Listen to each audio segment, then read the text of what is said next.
देखंतु मूला साग कांजी बनाया पई दरकार। मूला साग एमती छोट छोट मु टिकी टिकी करी ताको बनेची। देखंतु एमती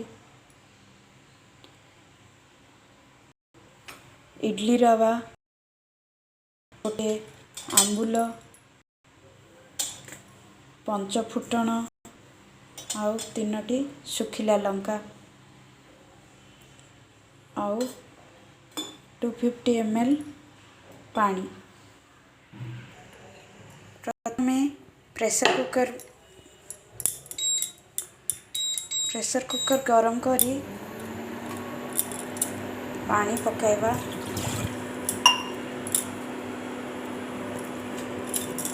मूला साग को एमती पकई 2-3टा सीटी आसीबा पर्यंत आपण छाड़ी देबे।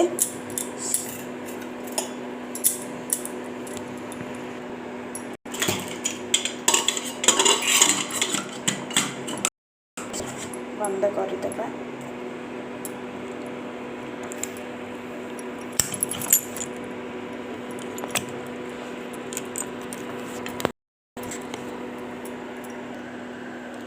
मूला साग को एमिति बने खाइले न खाइबा लोक भी खाइबे। यही मूला साग कांजी एते स्वाद लागिबो।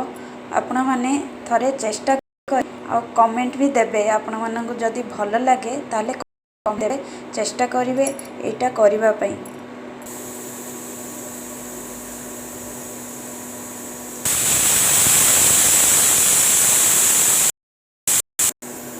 देखो 3टी सीटी हो गला।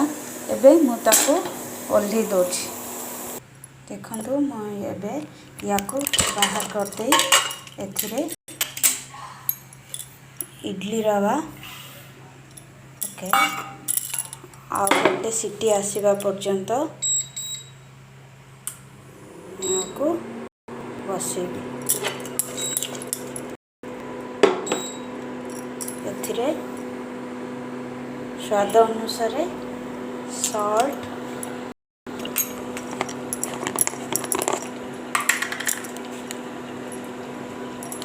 स्वाद अनुसार सॉल्ट पड़ो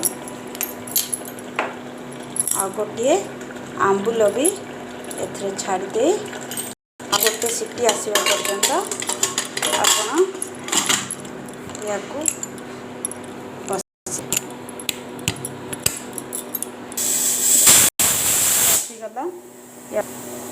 बंद करदेवे। देखो मैं गोटे बाउल देवा ताको फुटण बसैबा। आपण मैंने जो तेल भी व्यवहार करें फुटण। देखो कड़ाई बसई गरम होगा तेल पकईकी मुझे हिंगु अल्प पकईली।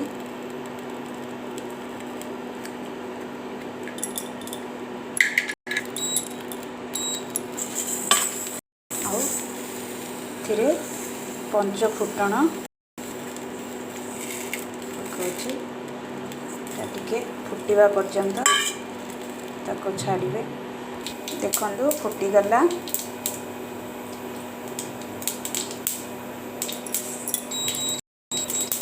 फुटीजिबा परे मैं